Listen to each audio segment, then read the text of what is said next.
आने और जाने का रास्ता इतना खतरनाक है कि एक बारी में एक ही व्यक्ति या तो जा सकता है या आ सकता है। 1818 के वक्त में अंग्रेज आ गए थे यहाँ पे। यहाँ से देखोगे ना आपकी जान सूख जाएगी भाई। ऐसे ग्रिप करना है इसको, एक इधर ग्रिप करना है, फिर आपको ऐसे पुश करना है बॉडी को। फाइनली हम लोग पहुँच चुके हैं मुख्य दरवाजे पर।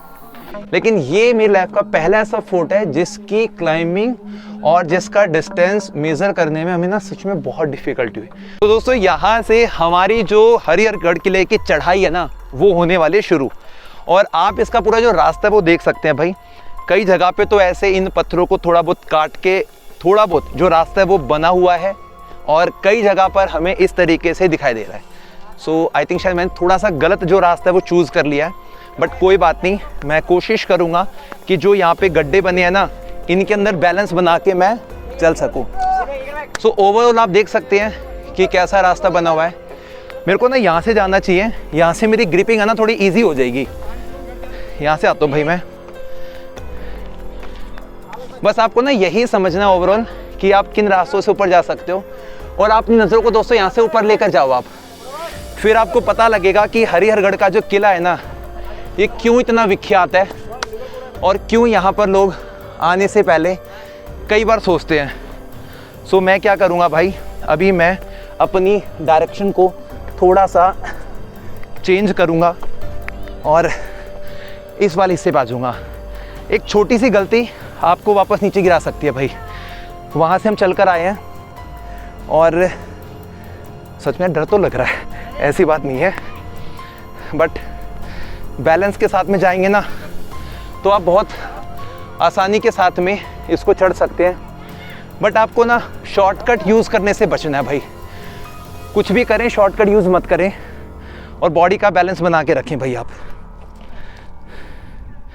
डिफ़िकल्ट है यार, बट कोई बात नहीं। ज्ञानवी की टीम डिफ़िकल्ट काम करने को पूरा करने के लिए जानी जाती है। यहाँ से जाएंगे ऊपर, पहले भाई को आने का वेट करते हैं। ऐसा बताते कि इस किले को ना प्रकृति ने अपना नेचुरल प्रोटेक्शन दिया हुआ था, और जब इस स्थान का चुनाव करने के बारे में यहाँ के शासकों ने सोचा होगा ना तो उन्हें पता होगा कि हर सिचुएशन में ये जो किला है वो उनको बचा के रखेगा। इसलिए उन्होंने ना इस पहाड़ी को चुना, इस हरियाली को चुना, और आधा रास्ता हमारा यहाँ से ऊंचाई का शुरू हो गया भाई। यहाँ से जाएंगे भाई ऊपर, थोड़ा सा और चढ़ते हैं आगे की तरफ।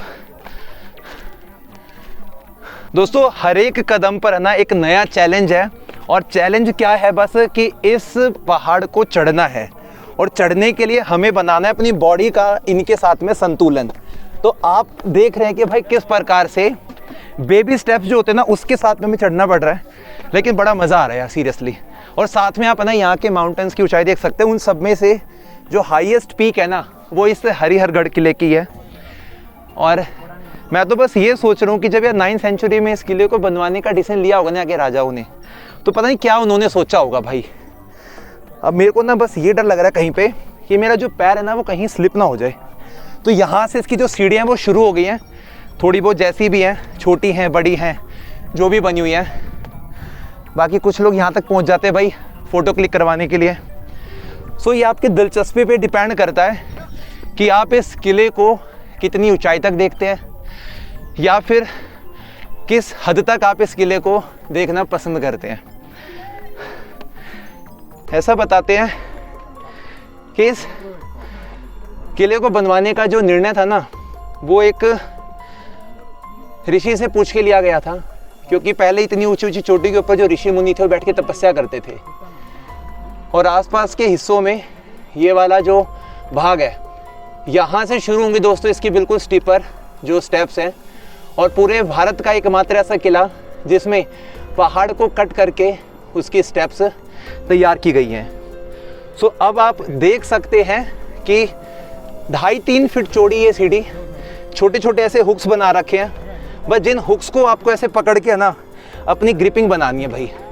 अगर सीरियसली ये वाले हुक्स ना हो ना तो आपका जो बॉडी वेट है ना वो आपको पीछे धकेलेगा। और एक आपको राय देता हूँ, चढ़ते समय बिल्कुल फोकस मत करो कि आपके राइट और लेफ्ट में कितनी ज़्यादा खाई है या कितना डीप है, क्योंकि अगर आप यहाँ पे फोकस करोगे ना इसके डेप्थ पे, तो आपको पक्की बात है दोस्तों चक्कर आएगा। अब मैं यहाँ से है ना, देखो काफ़ी ऊंचाई पर है भाई, ये कोशिश करता हूँ थोड़ा सा, ग्रिपिंग अच्छी है। अरे प्रभु, पहले के लोगों की हद मानता हूँ मैं तो यार, उन्होंने क्या कुछ ही कर डाला भाई। और ये भी अच्छी बात है, उन्होंने ग्रिपिंग बनाना सही सोचा। अगर ये नहीं होता ना तो आज हरिहरगढ़ का किला वीरान खंडर सुनसान पड़ा होता। बट कोई नहीं भाई, यहाँ पे रुक गए अभी हम। आने और जाने का रास्ता इतना खतरनाक है कि एक बारी में एक ही व्यक्ति या तो जा सकता है या आ सकता है। जाते समय इतना बुरा हाल हो रहा, आते समय तो यार और भी ज़्यादा दिक्कत होगी। और मॉनसून के टाइम पे यानी कि बारिश के वक्त में पानी ऐसे लगातार गिरता रहता है, उस समय यहाँ पे बहुत लोग आते हैं ट्रैकिंग वाले, तो कितना मुश्किल होता होगा। अभी लगभग यहाँ पे हम स्टक हो गए हैं, तो धीरे धीरे चलेंगे अभी आगे, देखते थोड़ा सा और।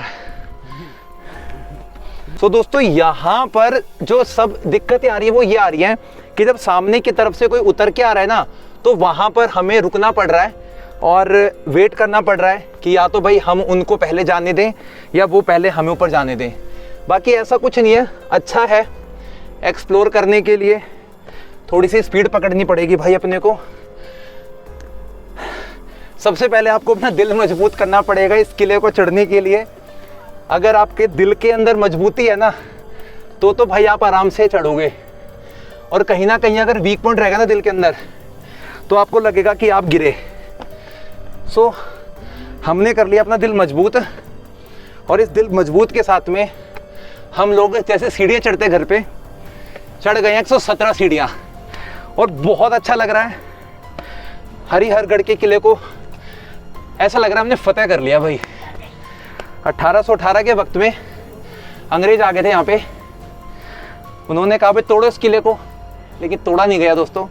इसकी एक खासियत देख के इसको छोड़ दिया गया। यहाँ से देखोगे ना आपकी जान सूख जाएगी भाई। और इसमें इस प्रकार के खांचे बने हैं, मैं आपको दिखाता हूँ। ये देखो, ऐसे ग्रिप करना है इसको, एक इधर ग्रिप करना है, फिर आपको ऐसे पुश करना है बॉडी को। सामने वाले दरवाजे को देखेंगे, ये है दोस्तों इसका मुख्य दरवाजा। फाइनली हम लोग पहुंच चुके हैं मुख्य दरवाजे पर। यहाँ पहले दूसरा दरवाजा होता था, इसको तो कर बाद में इंस्टॉल किया गया है। और मैं आपको दिखाता हूँ कि इसके इनसाइड की तरफ में कैसा पोर्शन बना है। पूरा जो है फोर्ट था ना दोस्तों, ऐसे काले पत्थरों से बना हुआ था। और आपको महाराष्ट्र में खासियत ये मिलेगी कि जितने भी यहाँ पे किले बने हैं वो सारे इसी प्रकार के ब्लैक स्टोन के बने हैं। तो ये महाराष्ट्र के जो भी महाराज शिवाजी थे, उनके किले आप देखेंगे तो वो भी आपको इस प्रकार के दिखाई देंगे। यहाँ पर एक ऐसा पूरा ट्रैक बना हुआ है। ये ट्रैक इस पहाड़ को कट करके बनाया गया है, आप देख सकते हैं यहाँ तक दूर तक। तो हमें इसी ट्रैक को क्रॉस करके जाना है। और यहाँ से जो लेफ्ट का व्यू है ना दोस्तों, वो बहुत ज़्यादा आपको हॉरिबल सा दिखाई देगा, क्योंकि नीचे बिल्कुल है यहाँ पर खाई। और ये जो पूरा पठार है, प्लेट्यू है ना, ये दो तरफ से 90 डिग्री पे है, और जो रास्ता है वो 70 डिग्री पे है। तो हम इसी को अभी धीरे धीरे कवर करेंगे और यहाँ से देखेंगे कि कितनी दूर तक अभी हमें जाना है और क्या कुछ हमें यहाँ पे नया देखने को मिलेगा इस किले को एक्सप्लोर करते वक्त। सो दोस्तों, ये किला आज के वक्त में तो सिर्फ और सिर्फ चट्टान को काटकर बनाए गए कुछ अवशेष जो मात्र यहाँ पे बचे हमें दिखाई दे रहे हैं। यहाँ पर इसकी जो सीढ़ियाँ वो थोड़ी सी बड़ी हो गई है नीचे से। नीचे वाली तो बहुत खतरनाक थी भाई। और अभी भी इसका जो रास्ता है वो ऐसा हमें दिखाई दे रहा है। तो दोस्तों, मैंने ना सच बता रहा हूँ, पिछले 4 साल के एक्सपीरियंस में इतने सारे फोर्ट देखे हैं, लेकिन ये मेरी लाइफ का पहला ऐसा फोर्ट है जिसकी क्लाइंबिंग और जिसका डिस्टेंस मेज़र करने में हमें ना सच में बहुत डिफिकल्टी हुई। थोड़ा बहुत डर भी लगा यार, दिल में धक धक हुई। तो दोस्तों, कुछ लास्ट सीढ़ियाँ बची हैं यहाँ पे, बाकी जो मेन जो इसका पड़ाव था ना वो तो हम पीछे छोड़ के आ गए हैं। अब हम ना इसके मैक्सिमम जो टॉप है ना वहाँ पे पहुँच जाएंगे, ऊपर वाले हिस्से पे, पहाड़ पे। चढ़ने में तो देखो इजी हो रहा है, इतना डिफिकल्ट नहीं है, बस इनको ग्रिप करके जाना है। उतरते समय देखेंगे भाई यहाँ पे कि कैसे हमें आना पड़ेगा। ऐसा बताते हैं कि ये वाला जो किला है ना वो अहमदनगर रियासत के जो शासक थे ना उनके अधीन में किला रहा है ये। और 1818 के वक्त में 17 किलो के साथ में ये वाला किला अंग्रेज़ों के पास में आ गया था। और जो यहाँ के कैप्टन थे ब्रिंस, उन्होंने लास्ट में इस किले को अपने अंडर में ले लिया था। अब इसका ऊपर का रास्ता देखिए भाई आप, कैसा बना हुआ है। नीचे का पूरा व्यू देख सकते हैं भाई, कितनी घुमावदार सीढ़ियाँ बनी हुई हैं। ये भाई लोग अभी वेट कर रहे हैं उतरने के लिए। तो भाई कैसा एक्सपीरियंस था आपका ऊपर से?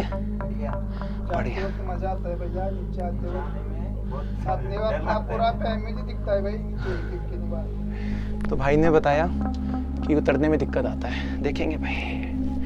एक सिंगल पहाड़ को काटकर इस किले की संरचना की गई थी दोस्तों। सबसे पहले इसमें सीढ़ियां बनाई गई होंगी और उसके साथ साथ में इस प्रकार की ग्रिपिंग की जो ये होल्डिंग्स हैं ये बनाई गई होंगी। आप देख सकते हैं इसकी कुछ सीढ़ियां जो हैं अभी बची हुई हैं, जिसको हम बस कवर कर लेंगे ना तो हम इसके सबसे टॉप वाले भाग पे पहुंच जाएंगे। यहाँ पर तो कुछ पत्थर वगैरह जचा रखे हैं और दोस्तों यहाँ ना हम देख पा रहे हैं कि सीढ़ियों का जो गैप है वो ऊपर नीचे है। अब जाके थोड़ा रास्ता ठीक आया है, लेकिन हम ये भी समझ पा रहे हैं कि छैनी हथौड़ी से पूरे इस पहाड़ को काटकर, यानी कि मोनोलिथ, एक सिंगल पहाड़ को काटकर ये वाला जो किला है वो बनाया गया होगा। पूरे महाराष्ट्र में इस प्रकार के बहुत सारे किले हैं, लेकिन उन किलों में से यदि हम बात हरिहरगढ़ किले की करते हैं तो 1636 में ऐसा पता लगा था कि यहाँ के जो राजा थे ना, शाहजी भोसले, उन्होंने इस किले को जीता था। और जब वो त्र्यंबक किले को जीतने के लिए चढ़ाई शुरू की थी तो उन्होंने तिंगलवाड़ी के, पूना के किले को जीता। और ऐसा बताते हैं कि जो राजा भोसले थे उन्होंने इस किले को जीतने के बाद में जो मुग़ल जनरल के एक सूबेदार थे उनको इस किले को दे दिया था, जिनका नाम था जमान। और उसके बाद से इस वाले हिस्से में मुग़ल शासनकाल चल रहा था। लेकिन कुछ वर्षों के बाद में यदि हम बात करते हैं 1670 की, तो मोरोपंत उन्होंने इस किले को जीता और यहाँ अपना एक स्वतंत्र राज्य घोषित करने की मांग भी करी थी और यहीं से उन्होंने अपना पूरा कार्यभार संभाला था। फिर 1689 के समय में दोबारा मुग़ल के एक जो दूसरे शासक थे खान मुरब्बत, उनके पास में वाला किला आ गया था। तो ये ऐसे ही चलता रहा, बार बार अलग अलग शासकों के बीच में लड़ाइयाँ होती रही इस किले को जीतने के लिए। शाहदरी की इस पहाड़ी के ऊपर आने के बाद में दोस्तों सबसे पहले हम देखते हैं कि यहाँ पर फैले हुए हैं बहुत सारे ऐसे पानी के कुंड, और इन पानी के छोटे बड़े टाकों के अंदर नेचुरल तरीके से पानी को स्टोर करके रखा जाता था और जिसके साथ साथ में वो अपना जीवन यापन करते थे और इस चौकी पर वो तैनाती के लिए यहीं पर रहते थे। और दोस्तों इसी के अंदर बने हैं यहाँ पे चोर रास्ते, गुप्त रास्ते, जो कि आपदा पड़ने के बाद में यहाँ से सुरक्षित निकला जा सकता है, जिसको हम इस पहाड़ के साथ वाले हिस्से में देख भी पा रहे हैं।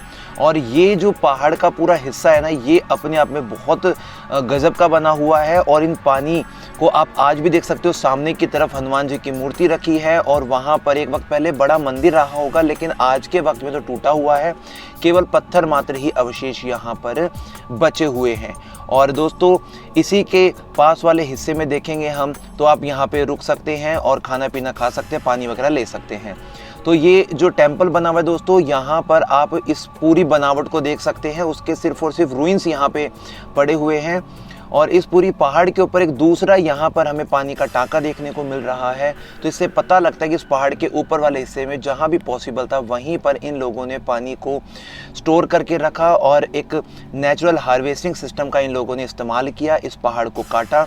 और दोस्तों इसी के साथ साथ में आगे की तरफ में हमें एक दूसरा कमरा दिखाई दे रहा है, वहाँ पे हम जा रहे हैं। पहाड़ चोटी के एक एंड पर आने के बाद में दोस्तों काफ़ी छोटे छोटे हमें यहाँ पे जो टैंक्स हैं वो दिखाई दिए हैं पानी के, और इन्हीं टैंक्स के अंदर आज भी जो पानी का स्टोरेज है वो हमें देखने को यहाँ पर मिल रहा है। और दोस्तों सामने की तरफ में आपको जो काले पत्थरों की इमारत दिखाई दे रही है ना, इसे कहा जाता था पहले का बारूद खाना, यानी कि लड़ाई के लिए जो बारूद का कलेक्शन था इकट्ठा यहीं पे रखा करते थे सैनिक वगैरह। और इस बारूद खाने को हम थोड़ा एक बार इस दिशा से देख लेते हैं कि इसका जो पूरा स्ट्रक्चर है वो कैसा बना हुआ है। तकरीबन ये 14 फीट, ये इधर से हमें इसकी चौड़ाई दिखाई दे रही है और इधर से हम हम देखते हैं तो लगभग ये 20 फीट ये लंबा होगा। आज के वक्त में इसमें अंदर जाने का जो रास्ता है वो तो बंद है, लेकिन यहाँ पर हमें खिड़की सी दिखाई मालूम पड़ती है और इसी के अंदर इनका जो बारूद वगैरह वो स्टोर करते थे। तो पहले हम एक बार अंदर का जो व्यू है वो भी कैप्चर कर लेते हैं। देखो लोगों ने काफ़ी सारे नाम लिखे, तो मैं वीडियो के माध्यम से बोलूँगा प्लीज़ भाई इन इमारतों को ऐसे ख़राब मत किया करो, ये मेरी गुजारिश है आप लोगों से। लेकिन ऐतिहासिक नज़रिए से यदि हम इसको देखते हैं तो यही वो कमरा है दोस्तों जिसके अंदर अचानक से जब यहाँ पर लड़ाई वगैरह हो जाती थी तो उस लड़ाई का सामना करने के लिए सैनिकों के पास में ज़रूरत का जो बारूद गोले थे वो यहाँ पर स्टोर रखा करते थे। कुछ हिस्से में अनाज भी स्टोर करके रखते होंगे। तो ये है यहाँ का एक कॉर्नर का पॉइंट। और सामने की तरफ दोस्तों आपको जो बहुत बड़ा एक पहाड़ दिखाई दे रहा है, ये इससे भी ऊंचा एक पहाड़ हमें यहाँ पर देखने को मिल रहा है। छोटे बड़े एरिया में यहाँ पे काफ़ी सारे पॉइंट्स हैं जिसमें से ज़्यादातर पानी के टैंक वगैरह हैं और ऊपर की तरफ बनी है एक इस प्रकार की ये इमारत। अब दोस्तों हम इस पूरे हरिहरगढ़ किले के जो सबसे पीक वाला हिस्सा है, जो सबसे ऊंचा हिस्सा है, उसको देखने वाले हैं। हरिहरगढ़ किले के एक एक कोने को देखने के बाद में दोस्तों अब हम फाइनल तौर पर आपको इस पूरे किले जो कि एक पहाड़ के ऊपर बना हुआ है उसका बिल्कुल पीक वाला हिस्सा दिखा देते हैं, जहां पर आपको फ्लैग दिखाई दे रहे हैं। यहीं पर पहले के वक्त में महाराज शिवाजी का जो झंडा है वो भी लगा रहता था और जिन लोगों ने बाद में यहाँ पे शासन किया, अहमदनगर के शासकों का यहाँ पे कब्जा रहा, फिर मुगलों का रहा, उसी समय में दोस्तों इसके बाद में अंग्रेजों ने अपने यहाँ पे कब्जा किया तो उन लोगों ने उस स्थान को फ्लैग लगाने के लिए इस्तेमाल में किया था। और वो इस पूरे किले का जो कि पहाड़ पे बना हुआ है उसका हाईएस्ट पॉइंट बना हुआ है। वहां पर बंदर वगैरह बहुत सारे हैं, तो आपके फोन वगैरह, खाने का सामान और आपके पास में कोई भी अगर इंस्ट्रूमेंट है तो उसको छीनते हैं, थोड़ा सा आप केयरफुल यहाँ पे रहिएगा। सो दोस्तों अब हमारा ये वाला जो व्लॉग है इसको मैं पे खत्म करते हैं। अब जाएंगे महाराष्ट्र के किसी नए पॉइंट को एक्सप्लोर करने के लिए। तब तक के जय हिंद, जय भारत।